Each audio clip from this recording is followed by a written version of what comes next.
ಇದು ನಾವು ಯಾಕೆ ಮಾಸ್ಕ್ ಹಾಕಬೇಕು ಅಂತ ಒಂದು ನಿಮಗೆ ಎಕ್ಸಾಂಪಲ್. ಅಂಬಟಿನಿ ಮಾರೆ ಬನ್ಸದಲೆಗದಿನಿ. ₹1 ಕೂಡ ಖರ್ಚು ಮಾಡದೆ ನೀವು ಮನೆಯಲ್ಲಿ ಪೆಟ್ಟಿಗೆ ಇಡಬೇಕು ಅಂದರೆ ನಿಮಗೊಂದು ಟಿಪ್ಸ್ ಹೇಳಿ ಕೊಡ್ತೇನೆ ಹೇಗೆ ಅಂತ. ಗಾಯ್ಸ್, ಹಾಗೆ ಮಾಡಿದರೆ ಅದು 100% ಅದಕ್ಕೆ ಬರ್ತದಾ ಬರಲ್ವಾ ಅಂತ ನೀವು ಕೇಳಿದರೆ ನಿಮ್ಗೆ ಗೊತ್ತುಂಟಲ್ಲ ಗಾಯ್ಸ್, ಬಂದರೆ ಬರುತ್ತೆ, ಹೋದರೆ ಶಾಕ್. ನಮಸ್ಕಾರ ಎಲ್ರಿಗೂ guys, welcome back to my YouTube channel. Guys, ಇವತ್ತಿನ ವ್ಲಾಗಲ್ಲಿ ನಾವು ನಮ್ಮ ಮನೇಲಿ ಒಂದು 6 ಜೇನು ಪೆಟ್ಟಿಗೆ ಉಂಟು. ಸೊ ಅದರ ಪಕ್ಕ ಹೋಗದೆ ಇವಾಗ ತುಂಬ ದಿನ ಆಯಿತು. ಅದು ಹೇಗೆ ಉಂಟು ಅಂತ ಇವತ್ತು ನಾವೊಂದು ನೋಡಲಿಕ್ಕೆ ಇವಾಗ ಗುಡ್ಡೆಗೆ ಬಂದಿದ್ದೇವೆ. ಹಾಗೆಂದು ಆ ಎಲ್ಲ ಬಾಕ್ಸನ್ನು ಒಂದು ಅನ್ಬಾಕ್ಸ್ ಮಾಡಿ ಹೇಗೆ ಉಂಟು ಅಂತ ಇವತ್ತು ನೋಡುವ ಬನ್ನಿ. ಇದು ನಮ್ಮ ಮೊದಲ ಜೇನು ಪೆಟ್ಟಿಗೆ. ಇದು ಇವಾಗ ಹೇಗೆ ಉಂಟು ಅಂತ ನೋಡುವ. ಇವಾಗ ನಾವು ಮಳೆಗಾಲದಲ್ಲಿ ಜೇನು ಪೆಟ್ಟಿಗೆಯನ್ನು ಹೇಗೆ ನಿರ್ವಹಣೆ ಮಾಡೋದು ಅಂತ ಇವತ್ತಿನ ವಿಡಿಯೋದಲ್ಲಿ ನೋಡುವ. ಗಾಯ್ಸ್, ಮೊದಲನೇದಾಗಿ ಇವಾಗ ಮಳೆಗಾಲದಲ್ಲಿ ಪೆಟ್ಟಿಗೆಯ ನಿರ್ವಹಣೆ ಹೇಗೆ ಮಾಡಬೇಕು ಅಂದರೆ, ಫಸ್ಟಾಗಿ ಇವಾಗ ಮಳೆಗಾಲದಲ್ಲೇ ಇದು ಒಕ್ಕಲು ಬಿಟ್ಟು ಹೋಗುವಂತಹ ಸಾಧ್ಯತೆ ಇರ್ತದೆ, ಅದಕ್ಕೆ ಫುಡ್ ಸಾಕಾಗದೆ. ಹಾಗೆ ಒಂದು ಜೂನ್ 15ರ ನಂತರ ನಾವು ಸಕ್ಕರೆ ನೀರು ಕೊಡ್ತಾ ಹೋದರೆ ಇದರ ಒಕ್ಕಲನ್ನು ಉಳಿಸ್ಕೊಳ್ಬೋದು. ಇದರ ನಾವು ಕೊನೆಯ ಜೇನನ್ನು ತೆಗಿಲಿಲ್ಲ, ಅದಕ್ಕೆ ಫುಡ್ಡಾಗಿ ಇಟ್ಟಿದ್ವಿ. ಹಾಗೆ ಇದರಲ್ಲಿ ಇವಾಗ ಫುಡ್ ಉಂಟಾ ಇಲ್ವಾ ಅಂತ ನೋಡಿ ಇವಾಗ ಸಕ್ಕರೆ ನೀರು ಕೂಡ ಕೊಡುವ. ಆಮೇಲೆ ಸೆಕೆಂಡ್ನೇದು ಮಳೆ ಬರುವಾಗ ಇದಕ್ಕೆ ಡೈರೆಕ್ಟಾಗಿ ಇದರ ಬಾಯಿಗೆ ಇಲ್ಲಿ ನೀರು ಬೀಳದ ಹಾಗೆ ಇದಕ್ಕೆ ಒಂದು ಕವರ್ ಎಲ್ಲ ಮಾಡಬೇಕು. ಇದು ಇವಾಗ ಕವರ್ ತೆಗೆದಿದ್ದೇವೆ ನಾವು. ಆಮೇಲೆ ನೆಕ್ಸ್ಟ್ ಏನಂದರೆ, ಈ ಮಳೆಗಾಲದಲ್ಲಿ ಈ ಹುಲ್ಲೆಲ್ಲ ಬರ್ತದೆ, ಈ ಹಗ್ಗೆಲ್ಲ ಬಂದು ಇದಕ್ಕೆ ಹತ್ತಿಕೊಳ್ಳುವ ಸಾಧ್ಯತೆ ಉಂಟು. ಹೀಗೆ ಹತ್ತಿಕೊಂಡು ಹೋದರೆ ಇದಕ್ಕೆ ಇರುವೆಗಳೆಲ್ಲ ಹತ್ತಿ ಇದರ ಪೆಟ್ಟಿಗೆಯನ್ನು ಇದು ಹಾಳು ಮಾಡುವ ಸಾಧ್ಯತೆ ಉಂಟು. ನೆಕ್ಸ್ಟ್ ಒಂದು, ಈ ಮಳೆಗಾಲದಲ್ಲಿ ಈ ಕಂಬ ಏನು ಹಾಕಿರ್ತೀವಿ ನಾವು, ಇದು ಮೆದುವಾಗಿ ಇದು ಬೀಳೋ ಸಾಧ್ಯತೆಯಲ್ಲಿ ಇರ್ತದೆ, ಅದನ್ನು ನೋಡ್ಕೊಳ್ಬೇಕಾಗ್ತದೆ. ಆಮೇಲೆ ಅಡಿಮನೆಯನ್ನು ನಾವು ವಾರಕ್ಕೊಮ್ಮೆ ಮಳೆಗಾಲದಲ್ಲಿ ನೋಡ್ಕೊಳ್ಬೇಕು. ಅದರಲ್ಲಿ ಮೇಣದ ಚಿಟ್ಟೆಲ್ಲ ಆಗುವ ಸಾಧ್ಯತೆ ಉಂಟು. ಹಾಗೆ ಇದನ್ನು ಇವಾಗ ನೋಡುವ ಹೇಗೆ ಉಂಟು ಅಂತ. ಇದನ್ನು ಫಸ್ಟ್ ಇವಾಗ ಓಪನ್ ಮಾಡುವಾಗ ನಾವು ಡೈರೆಕ್ಟಾಗಿ ಓಪನ್ ಮಾಡಬಾರ್ದು, ಕೆಲವೊಂದು ಸರ್ತಿ ಅದು ಮೇನ್ ಅದರಲ್ಲಿ ಹಿಡಿದಿರ್ತದೆ. ಹಾಗೆ ಇದನ್ನು ಈ ರೀತಿ ಟ್ವಿಸ್ಟ್ ಮಾಡಿ ಓಪನ್ ಮಾಡಬೇಕು ಗಾಯ್ಸ್. ಆಮೇಲೆ ನೀವು ಕೆಲಸ ಮಾಡುವಾಗ ಇದರ ಇಲ್ಲಿ ಸೈಡಲ್ಲಿ ನಿಂತ್ಕೊಳ್ಬೇಕು, ಇಲ್ಲದ್ರೆ ಹಿಂದೆ ನಿಂತ್ಕೊಳ್ಬೇಕು. ಇವಾಗ ಎದುರು ನಿಂತ್ಕೊಂಡ್ರೆ ಅದು ಕೆಲಸಕ್ಕೆ ಏನು ಹೋಗಿರ್ತವೆ ನೊಣಗಳು, ಅದು ಬಂದು ನಿಮಗೆ ಕಡಿಯುವ ಸಾಧ್ಯತೆ ಉಂಟು. ಹಾಗೆ ಹಿಂದೆ ಅಥವಾ ಸೈಡ್ ನಿಂತು ಕೆಲಸ ಮಾಡಬೇಕು. ಇದರ ಸೂಪರ್ ಎಲ್ಲ ತೆಗಿಲಿಲ್ಲ ನಾವು, ಇದನ್ನೆಲ್ಲ ಇನ್ನು ತೆಗೆಯುವ. ಇನ್ನು ಇದರ ಅವಶ್ಯಕತೆ ಇಲ್ಲ, ಜೇನಿನ ಸೀಸನ್ ಮುಗೀತು.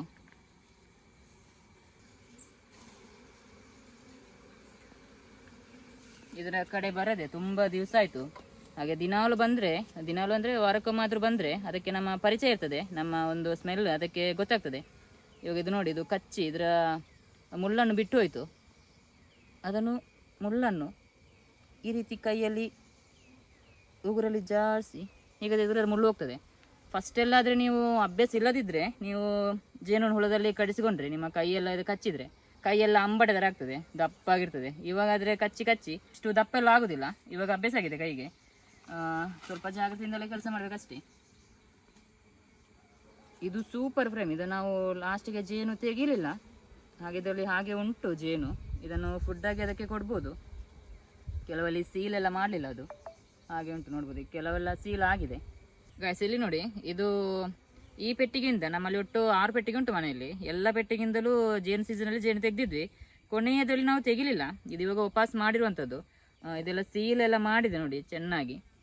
ಇದರಲ್ಲಿ ನೀರಿನ ಅಂಶ ಎಲ್ಲ ತೆಗೆದು ಅದು ಚೆನ್ನಾಗಿ ಇವಾಗ ಸೀಲ್ ಮಾಡಿ ಇಟ್ಟಿದೆ ಗಾಯ್ಸ್. ನೀವು ಮಳೆಗಾಲದಲ್ಲಿ ಇದಕ್ಕೆ ಜೇನು ಪೆಟ್ಟಿಗೆಗೆ ಫುಡ್ಡು ಕೊಡಬೇಕಾ ಬೇಡವಾ ಅಂತ ನೋಡಲಿಕ್ಕೆ, ಜೇನು ಪೆಟ್ಟಿಗೆ ಈ ಬ್ರೂಡಿನ ಮಿಡ್ಲ್ ಇದೇನಿರ್ತದೆ ಏರಿ ಇರ್ತದೆ, ಅದು ಡ್ರೈ ಆಗಿದ್ದರೆ ಅದಕ್ಕೆ ನೀವು ತಕ್ಷಣ ನೀವು ಸಕ್ಕರೆ ನೀರು ಕೊಡಬೇಕಾಗ್ತದೆ. ಇಲ್ಲದೇ ಇದ್ದರೆ ಅದು ಪರಾರಿ ಆಗುವಂಥ ಒಂದು ಚಾನ್ಸ್ ಉಂಟು.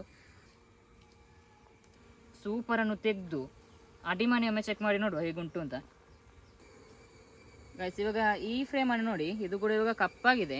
ಮತ್ತು ಇದರಲ್ಲಿ ಕೆಳಗಿನ ಭಾಗದಲ್ಲಿ ಇನ್ನೂ ರಾಣಿಗೆ ಮೊಟ್ಟೆ ಇಡಲಿಕ್ಕೆ ಆಗೋದಿಲ್ಲ.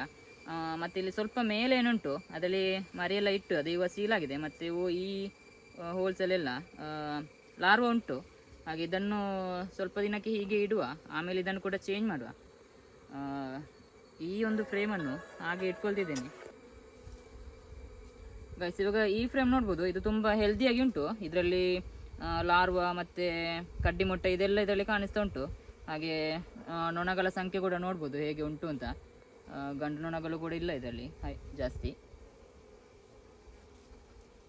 ಮತ್ತು ಈ ಫ್ರೇಮಿನ ಇಷ್ಟು ಭಾಗದಲ್ಲಿ ಇದು ಜೇನು ಮಾಡ್ತದೆ. ಇದು ಇವಾಗ ಡ್ರೈ ಆಗಿದೆ, ಹಾಗೆ ಇನ್ನು ನಾಳೆಯಿಂದಲೇ ಇದಕ್ಕೆ ಎಲ್ಲ ಪೆಟ್ಟಿಗೆಗೂ ಸಕ್ಕರೆ ನೀರನ್ನೊಂದು ಕೊಡುವ.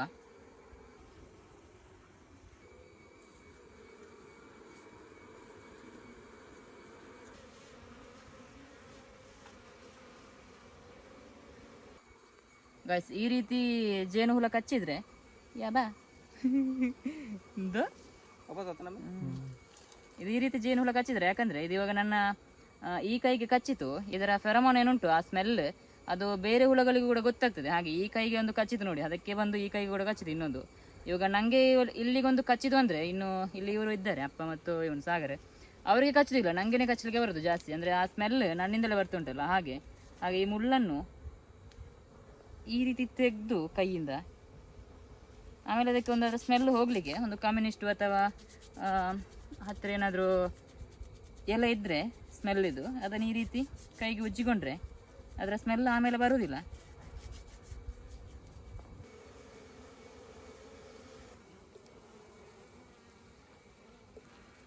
ಇದು ಅಡಿಮನೆ, ಇದನ್ನು ನೋಡಿ ಹೇಗೆ ಉಂಟು ಅಂತ. ಇಲ್ಲಿ ಕೆಲವೊಂದು ಕಡೆ ಇಲ್ಲಿ ಹುಳ ಬಂದಿದೆ, ಈ ಹುಳವನ್ನೆಲ್ಲ ತೆಗಿಬೇಕು. ಇಲ್ಲದಿದ್ದರೆ ಇದು ಹುಳ ಈ ಅಡಿಮನೆಯಲ್ಲಿ ಆಗಿ ನೆಕ್ಸ್ಟ್ ಬ್ರೂಡ್ಗೆ ಹತ್ತಿ ಬ್ರೂಡಲ್ಲಿರುವ ಎರಿಯನ್ನು ಅದು ಹತ್ತಿ ಆಮೇಲೆ ನಮ್ಮ ಪೆಟ್ಟಿಗೆಯನ್ನು ಹಾಳು ಮಾಡ್ತದೆ ಅದು. ಹಾಗೆ ಬ್ರೂಡಲ್ಲಿ ಇದೆಲ್ಲ ಉಂಟು, ಕಸ ಎಲ್ಲ ಉಂಟು, ಅದನ್ನೆಲ್ಲ ಇವಾಗ ಕ್ಲೀನ್ ಮಾಡುವ. ಗಾಯ್ಸ್, ಇಲ್ಲಿ ನೋಡ್ಬೋದು, ಇಲ್ಲಿ ಸಣ್ಣದರಲ್ಲಿ ಈ ಹುಳ ಎಲ್ಲ ಬರ್ತದೆ ನೋಡಿ, ಇದು ಹುಳ. ಇದನ್ನು ಕ್ಲೀನ್ ಮಾಡ್ತಾ ಇರಬೇಕು ನಾವು ವಾರಕ್ಕೆ. ಗಾಯ್ಸ್, ಇವಾಗ ನಮ್ಮ ಅಡಿಮನೆ ಕೂಡ ಕ್ಲೀನ್ ಆಯಿತು, ಇನ್ನು ಇದನ್ನು ಸೆಟ್ ಮಾಡುವ. ಗಾಯ್ಸ್, ಈ ಪೆಟ್ಟಿಗೆಯನ್ನೆಲ್ಲ ಇವಾಗ ನೋಡಿ ಆಯಿತು. ಇದು ಇವಾಗ ಅಡಿಮನೆ ಕೂಡ ಕ್ಲೀನ್ ಉಂಟು, ಹಾಗೆ ಇದರ ಬ್ರೂಡ್ ಕೂಡ ಒಳ್ಳೆದುಂಟು. ಮತ್ತು ಸಕ್ಕರೆ ನೀರು ಕೂಡ ಕೊಡಲಿಕ್ಕೆ ಒಂದು ಕಪ್ಪಿಟ್ಟು ಇವಾಗ ಇನ್ನು ಇದಕ್ಕೆ ಮುಚ್ಚಲಿಟ್ಟು ನೀರು ಬೀಳದ ಹಾಗೆ ಮಾಡಿ ಇನ್ನು ನೆಕ್ಸ್ಟ್ ಪೆಟ್ಟಿಗೆಗೆ ಹೋಗುವ. ಇವಾಗ ಇದರ ಕೆಲಸ ಎಲ್ಲ ಆಯಿತು. ಮತ್ತು ಈ ಪೆಟ್ಟಿಗೆ ಏನುಂಟು ಇದು ನಾವು ಡಿವೈಡ್ ಮಾಡಿ ಮತ್ತು ಇದನ್ನು ತಂದದಲ್ಲ, ಇದು ಏನಾಗಿತ್ತು ಅಂದರೆ ಇದು ನಮ್ಮದು ಗೇರು ಬೀಜದ ಗುಡ್ಡೆ. ಒಂದು ಸರ್ತಿ ನಾವು ಬರುವಾಗ ಇಲ್ಲಿ ಈ ರೀತಿ ಕೂತಿತ್ತು, ಅದನ್ನು ನಾವು ಪೆಟ್ಟಿಗೆಗೆ ಶಿಫ್ಟ್ ಮಾಡಿದ್ದು. ಹಾಗೆ ಇದು ಈ ಗುಡ್ಡೆ ಎತ್ತರ ಇರುವ ಕಾರಣ ಇದು ಜೇನು ಹುಳಗಳು ಕೆಲವು ಪೆಟ್ಟಿಗೆಯಿಂದ ಪಾಲಾಗಿ ಬಂದವು, ಇದು ರೆಸ್ಟಿಗೆ ಅಂತ ಕೂತವು ಇಲ್ಲಿ ನಮಗೆ ಸಿಗ್ತದೆ. ಸೊ ಒಂದು 3-4 ಪೆಟ್ಟಿಗೆ ನಮಗೆ ಸಿಕ್ಕಿತ್ತು, ಅದೇ ರೀತಿ ಬಂದು ಕೂತವು. ಅದರಲ್ಲಿ ಒಂದೇನೋ ಹಾರಿ ಹೋಗಿದೆ. ಮತ್ತೆ ಇಲ್ಲೊಂದು ತೋರಿಸ್ತೇನೆ ನಾನು ಹೋಗಿ, ಅದು ಕೂಡ ನಾವು ಗೇರು ಬೀಜದಿಂದ ಕೂರಿಸಿದಲ್ಲ, ಖಾಲಿ ಪೆಟ್ಟಿಗೆ ಇಟ್ಟದ್ದು, ಅದು ತಾನಾಗೆ ಬಂದು ಕೂತದ್ದು. ಅದು ಸ್ವಲ್ಪ ಜೋರುಂಟು, ಅದರ ಹತ್ತಿರ ಹೋದಾಗಲೇ ಅದು ಕಡಿತದೆ. ಸೊ ನೆಕ್ಸ್ಟ್ ಅದೊಂದು ಕೆಲಸ ಮುಗಿಸಿ ಆಮೇಲೆ ಉಳಿದ ಪೆಟ್ಟಿಗೆಲ್ಲ ಮನೆಯ ಹತ್ತಿರನೇ ಉಂಟು. ಇವಾಗ ಮಳೆ ಕೂಡ ಬರಲಿಕ್ಕೆ ಆಗಿದೆ, ಮಳೆ ಇಲ್ಲ ಅಂತೇಳಿ ಮೊನ್ನೆ ಬ್ಲಾಗಲ್ಲಿ ಹೇಳಿ, ಇವಾಗ ಮಳೆ ಬರ್ತುಂಟು. ಇವತ್ತು ಬೆಳಗ್ಗೆ ಜೋರು ಮಳೆ. ಸೊ ಕೆಲಸ ಎಲ್ಲ ರಪ್ಪ ಮುಗಿಸಿಕೊಳ್ಳುವ. ಹೀಗೆ ಮಳೆಗಾಲದಲ್ಲಿ ಪೆಟ್ಟಿಗೆಯನ್ನು ನೋಡ್ಕೊಳ್ಳೋದು ತುಂಬ ಅಗತ್ಯ. ನೀವು ಅದರ ಸುತ್ತಮುತ್ತ ಹುಲ್ಲೆಲ್ಲ ಬಂದಿರೋದನ್ನು ತೆಗೆಯೋದು, ಆಮೇಲೆ ಸಕ್ಕರೆ ನೀರು ಕೊಡೋದು, ಆಮೇಲೆ ರಾಣಿಕಾಣ ಎಲ್ಲಾದರೂ ಆದರೆ ರಾಣಿಕಾಣ ತೆಗೆಯೋದು, ಈ ಮೇನದ ಜಿಟ್ಟೆಲ್ಲ ಅಟ್ಯಾಕ್ ಮಾಡ್ತದೆ ಅದೆಲ್ಲ ಬಂದಿದೆ ಅಂತ ನೋಡೋದು, ಅಡಿಮನೆಯನ್ನು ಕ್ಲೀನ್ ಮಾಡ್ತಾ ಇರೋದು, ಇಷ್ಟೇ.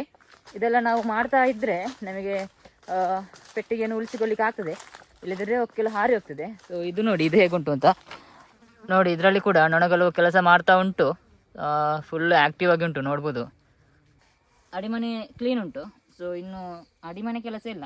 ಇದರಲ್ಲಿ ಈ ಕೆಲಸ ಮಾಡುವಾಗ ಅದರ ಹುಡಿ ಎಲ್ಲ ಕೆಳಗೆ ಬಿದ್ದು ಅದರಲ್ಲಿ ಹುಳ ಆಗ್ತದೆ, ಅದನ್ನು ನೋಡಿಕೊಳ್ಬೇಕು.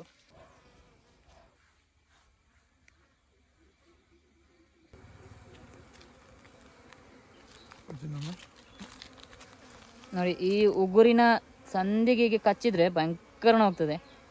ಆಮೇಲೆ ಒಂದು ಚಾಕ್ಲೇಟ್ ರ್ಯಾಪರನ್ನು ಕೂಡ ನಿಮಗೆ ಬಿಡಿಸ್ಲಿಕ್ಕೆ ಆಗೋದಿಲ್ಲ ಈ ರೀತಿ ಮಾಡಿ. ಇದು ನೋಡಿ, ಇದು ಇವಾಗ ಮುಳ್ಳು ಬಿಟ್ಟರೆ ಇದು ಕೂಡ ಸಾಯ್ತದೆ. ಇದು ಮುಳ್ಳು ಬಿಡದೆ ಹಾರಿ ಹೋದರೆ ಇದು ಕೂಡ ಬದುಕ್ಬೋದು.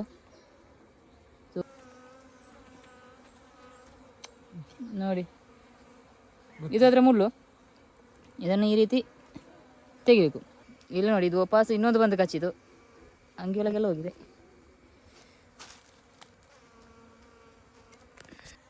ಇದು ನಾವು ಯಾಕೆ ಮಾಸ್ಕ್ ಹಾಕಬೇಕು ಅಂತ ಒಂದು ನಿಮಗೆ ಎಕ್ಸಾಂಪಲ್. ಅಂಬಟಿನಿ ಮಾರೆ ಬನ್ಸದಲ್ಲ ಅದನ್ನ. ಗಾಯ್ಸ್, ಇವಾಗ ನಮ್ಮ ಈ ಪೆಟ್ಟಿಗೆ ಕೆಲಸ ಮುಗೀತು ನೋಡಿ. ಗಿಫ್ಟ್ ರ್ಯಾಪ್ ಮಾಡಿದಾಗೆ ಪ್ಯಾಕ್ ಮಾಡಿ ಎದುರು ಕೂಡ ನೀರು ಬೀಳೋ ಹಾಗೆ ಮಾಡಿ ಇವಾಗ ನಾವು ನೆಕ್ಸ್ಟ್ ಪೆಟ್ಟಿಗೆಗೆ ಹೊರಡ್ತಿದ್ದೇವೆ. ಸೊ ಇನ್ನೊಂದು ನಿಮಗೆ ಈ ಪೆಟ್ಟಿಗೆಗೆಲ್ಲ ನೀವು ಹೊರಗಿಂದ ತಗೊಳ್ಳೋದಾದರೆ ಒಂದು 4,000 ತನಕ ಉಂಟು. ಒಂದು ಬಾಕ್ಸಿಗೆ ನಿಮಗೆ 1 ರೂಪಾಯಿ ಕೂಡ ಖರ್ಚು ಮಾಡದೆ ನೀವು ಮನೆಯಲ್ಲಿ ಪೆಟ್ಟಿಗೆ ಇಡಬೇಕು ಅಂದರೆ ನಿಮಗೊಂದು ಟಿಪ್ಸ್ ಹೇಳಿ ಕೊಡ್ತೇನೆ ಹೇಗೆ ಅಂತ. ಇದು ನಾನು ಇವಾಗೇನು ಕೆಲಸ ಮಾಡಿದೆ, ಇದು ಕೂಡ ತಾನಾಗಿಯೇ ಬಂದದ್ದು, ನಾವು ಅದನ್ನು ತಂದದಲ್ಲ ಹೊರಗಿಂದ. ಆಮೇಲೆ ಫಸ್ಟ್ ಮಾಡಿದ ಜೇನು ಪೆಟ್ಟಿಗೆ ಕೂಡ ಅದು ಕೂಡ ತಾನಾಗಿಯೇ ಬಂದದ್ದು. ಸೊ ಈ 2 ಇಲ್ಲಿ ಇಟ್ಟಂತಹ ಪೆಟ್ಟಿಗೆಗಳು ತಾನಾಗಿಯೇ ಬಂದಂಥವು. ಸೊ ಅದು ಹೇಗೆ ಬರುವ ಹಾಗೆ ಮಾಡಿದ್ದು ಅಂತ ನಿಮಗೆ ನಾನು ಹೇಳ್ತೇನೆ. ಗಾಯ್ಸ್, ನಿಮ್ಮ ಮನೆಯಲ್ಲಿ ಕೂಡ ಇದು ಖಾಲಿ ಪೆಟ್ಟಿಗೆ ಉಂಟು, ಅದರಲ್ಲಿ ಕಾಲೋನಿ ಇಲ್ಲ ಅಂತ ಹೇಳಿದರೆ ನೀವು ಅದನ್ನು ಮನೆಯಲ್ಲಿ ಅಟ್ಟದಲ್ಲಿ ಅಥವಾ ಮೂಲೆಯಲ್ಲಿ ಇಡಬೇಡಿ. ನೀವು ಏನು ಮಾಡಿ ಅಂದರೆ ಒಂದು ಈ ರೀತಿ ಗೂಟ ಹಾಕಿ, ಒಂದು ಕಬ್ಬಿನದ್ದು ಕೂಡ ಆಗ್ತದೆ, ಇದಕ್ಕೊಂದು ಸ್ಟ್ಯಾಂಡ್ ಹಾಕಿ ಪೆಟ್ಟಿಗೆಯನ್ನು ಈ ರೀತಿ ಗುಡ್ಡೆಯಲ್ಲಿ ಒಂದು ನೆರಳು ಬೀಳುವಂತಹ ಜಾಗದಲ್ಲಿ ಇಟ್ಟುಬಿಡಿ. ಯಾಕೆಂದರೆ ನಮ್ಮ ಮನೆಯಲ್ಲಿ ಒಂದು 3 ಕಾಲೋನಿ ಏನುಂಟು ಅದು ತಾನಾಗೇ ಬಂದು ಕೂತಂಥದ್ದು. ಸೊ ಈ ರೀತಿ ನಾನು ಮಾಡಿಟ್ಟಿದ್ದೆ, ಅದರಲ್ಲಿ ಬಂದು ಕೂತಿದೆ. ಇಲ್ಲಿ ನೋಡಿ, ಇಲ್ಲಿ ಕೂಡ ಒಂದು ಇಟ್ಟಿದ್ದೇನೆ. ಸೊ ಇದು ಸ್ವಲ್ಪ ನೀರು ಕೂಡ ಬೀಳ್ತಾ ಉಂಟು ಅಂತ ಕಾಣಿಸ್ತದೆ. ಇದಕ್ಕೆ ಬರಲಿಲ್ಲ, ಈ 2 ಪೆಟ್ಟಿಗೆಗೆ ಬರಲಿಲ್ಲ. ಸೊ ಅಲ್ಲಿ ಒಂದು ಇಟ್ಟಿದ್ದೇನೆ, ಅದಕ್ಕೆ ಬಂದಿದೆ, ಅದು ತಾನಾಗೆ ಬಂದದ್ದು. ಇನ್ನು ನೀವು ಗಾಯ್ಸ್ ಹಾಗೆ ಮಾಡಿದರೆ ಅದು 100% ಅದಕ್ಕೆ ಬರ್ತದಾ ಬರಲ್ವಾ ಅಂತ ನೀವು ಕೇಳಿದರೆ, ನಿಮ್ಗೆ ಗೊತ್ತುಂಟಲ್ಲ ಗಾಯ್ಸ್, ಬಂದರೆ ಬರುತ್ತೆ, ಹೋದರೆ ಶಾಕ್ ಆಗಬೇಡಿ ಅಂತ. ನೀವು ಸುಮ್ಮನೆ ಮನೆಯಲ್ಲಿ ಅಟ್ಟದಲ್ಲಿ ಇಡೋದಕ್ಕಿಂತ ಈ ರೀತಿ ಗುಡ್ಡದಲ್ಲಿ ಇಟ್ಟು ಅದು ಕಾಲೋನಿ ಎಲ್ಲಾದರೂ ಬಂದು ಸೇರಿದರೆ ಧರ್ಮಕ್ಕೆ ನಮಗೆ ಒಂದು ಕಾಲೋನಿ ಆಗ್ತದೆ. ಆಮೇಲೆ ಅದಕ್ಕೆ ಮೇಣದ ಹಾಲೆ ಗೇಟ್ ಎಲ್ಲ ಇಟ್ಟು ಅದನ್ನು ಉಳಿಸಿಕೊಳ್ಳಿಕ್ಕೆ ಆಗ್ತದೆ. ಇನ್ನು ಒಂದು ಪೆಟ್ಟಿಗೆ ಬಾಕಿ ಉಂಟು, ಯಾಕಂದರೆ ಅವಾಗ ಮಳೆ ಬಂತು ಅಂತ ಹೇಳಿ ನಾವು ಅಲ್ಲಿ ಸೆಕೆಂಡ್ ಪೆಟ್ಟಿಗೆ ಏನಿತ್ತು ಅದನ್ನು ಬಿಟ್ಟು ನಾವು ಸೀದಾ ಈ ಕಡೆ ಬಂದ್ವಿ. ಈ ಕಡೆ ಬರುವಾಗ ಮಳೆ ನಿಂತೋಯ್ತು. ಹಾಗೆ ಇಲ್ಲಿ ದಾರಿ ಬದಿಯಲ್ಲಿ ನಮ್ಮ 3 ಪೆಟ್ಟಿಗೆ ಅದನ್ನು ಆವಾಗಲೇ ನೋಡಿದ್ವಿ, ಎಲ್ಲ ಕೆಲಸ ಆಯಿತು. ಇನ್ನು ಒಂದು ಪೆಟ್ಟಿಗೆ ಗುಡ್ಡೆಯಲ್ಲಿ ಉಂಟು, ನಮ್ಮ ಬಿದಿರಿನ ಗುಡ್ಡೆಯಲ್ಲಿ. ಸೊ ಅದನ್ನೊಂದು ನೋಡಿ ಇವತ್ತಿನ ಕೆಲಸ ಮುಗೀತದೆ. ಗಾಯ್ಸ್, ಇಲ್ಲಿ ನೋಡಿ, ಇದು ಕೂಡ ಒಂದು ಖಾಲಿ ಪೆಟ್ಟಿಗೆ ಇಟ್ಟದ್ದು, ಇದಕ್ಕೆ ಕೂಡ ಒಂದು ಜೇನು ನೊಣಗಳು ಬಂದು ಸೇರಿರುವಂಥದ್ದು. ಸೊ ನೀವು ಕೂಡ ಒಂದು ಪ್ರಯೋಗ ಮಾಡಿ ನೋಡಿ, ಬಂದರೆ ಬರುತ್ತೆ, ಹೋದರೆ ಗೊತ್ತುಂಟಲ್ಲ. ಸೊ ಇದಕ್ಕೆ ಇಲ್ಲಿ ಅಪ್ಪ ಬೂದಿ ಎಲ್ಲ ಹಾಕಿದ್ದಾರೆ. ಇದು ಈ ಈಟಿನ ಗೂಟ ಒಳ್ಳೆದಾಗಲಿಕ್ಕೆಲ್ಲ, ಇದು ಮಳೆಗಾಲದಲ್ಲಿ ಇನ್ನು ಇದಕ್ಕೆ ಈ ಬಸವನ ಹುಳುಗಳೆಲ್ಲ ಹತ್ತುತ್ತದೆ, ಮತ್ತು ಈ ಇರುವೆಗಳೆಲ್ಲ ಹತ್ತುತ್ತದೆ. ಸೊ ಅದಕ್ಕೆ ಇಲ್ಲಿ ಬೂದಿ ಹಾಕಿರುವಂಥದ್ದು. ಇದು ಕೂಡ ಒಂದು ಪ್ರಯೋಗ. ಮತ್ತು ಸುತ್ತಲೆಲ್ಲ ಕ್ಲೀನ್ ಮಾಡಿ ಆಯಿತು ಇದರದ್ದು. ಇನ್ನು ಹುಲ್ಲೆಲ್ಲ ಬರ್ತಾ ಇದ್ರೆ ಅದನ್ನೆಲ್ಲ ತೆಗಿತಾ ಇರಬೇಕು. ಸೊ ಈ ಪೆಟ್ಟಿಗೆ ಕೂಡ ಕಂಪ್ಲೀಟ್ ಆಯಿತು ಮಾಡಿ. ಮತ್ತೆ ನಾನು ಆವಾಗ ಹೇಳಿದಾಗೆ ನೀವು ಯಾರಾದರೂ ಜೇನು ಕೃಷಿಕರು ನೋಡ್ತಾ ಇದ್ದರೆ ಅದು ಹಾಗಲ್ಲ ಹೀಗೆ ಅಂತ ಹೇಳೋದಲ್ಲ, ನೀವು ಕಮೆಂಟ್ ಮಾಡಿ ಹೇಗೆ ಅಂತ ಹೇಳಬೇಕು. ಯಾಕಂದರೆ ನಾನು ಕೂಡ ಇವಾಗ ಶುರು ಮಾಡಿದಷ್ಟೇ, ನನಗೆ ಫುಲ್ಲು ಎಕ್ಸ್ಪರ್ಟ್ ಅಲ್ಲ ನಾನು. ಈ ಹುತ್ತದಿಂದೆಲ್ಲ ತೆಗೆಯುವಷ್ಟು ಎಕ್ಸ್ಪರ್ಟ್ ಆಗಿದ್ದೇನೆ. ಮತ್ತು ಯಾವ ಟೈಮಿಗೆ ಹೇಗೆ ನೋಡಿಕೊಳ್ಳೋದು ಅಂತೆಲ್ಲ ಸ್ವಲ್ಪ ಸ್ವಲ್ಪ ಗೊತ್ತುಂಟು. ಹಾಗೆ ಇವಾಗ ಒಂದು ಸ್ಟಾರ್ಟಿಂಗ್ ಅಂತ ಹೇಳಿ ಒಂದು 6 ಪೆಟ್ಟಿಗೆ ಹಾಕಿದ್ದು, ಇನ್ನು ನೆಕ್ಸ್ಟ್ ಅದನ್ನು 12 ಮಾಡುವ. ಸೊ ಇದು ಕೂಡ ಮುಗೀತು. ಇಲ್ಲಿ ನೋಡಿ, ಇದು ಕೂಡ ಎಲ್ಲ ಕ್ಲೀನ್ ಆಗಿದೆ ಸುತ್ತಲೂ. ಇನ್ನು ಒಂದು ಪೆಟ್ಟಿಗೆ ಗುಡ್ಡೆಯಲ್ಲಿ ಉಂಟು, ಅದನ್ನೊಂದು ನೋಡಿ. ಇವತ್ತಿನ ಕೆಲಸ ಕೂಡ ಮುಗೀತದೆ, ಬ್ಲಾಗ್ ಕೂಡ ಮುಗೀತದೆ ನಮ್ಮದು. ಸೊ ಅದೊಂದು ಮಾಡಿ ಮುಗಿಸುವ.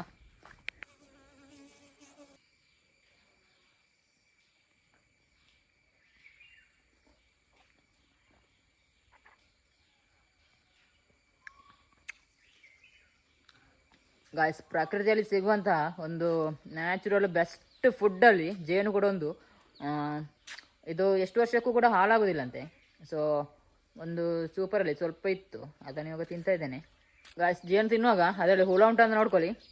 ಜನ ಕೆಪ್ಪಡೆಂಚ ಬಾಪು ಬಂಡ.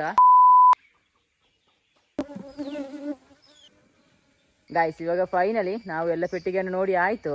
ಹಾಗೆ ನೀವು ಕೂಡ ಮನೆಯಲ್ಲಿ ಒಂದು ಪೆಟ್ಟಿಗೆಯನ್ನಾದರೂ ಒಂದು ಮೇಂಟೈನ್ ಮಾಡಿ, ನೀವೊಂದು ಹವ್ಯಾಸಕ್ಕಾದರೂ ಒಂದು ಪೆಟ್ಟಿಗೆ ಹಾಕಿದರೆ ತುಂಬ ಒಳ್ಳೆಯದು.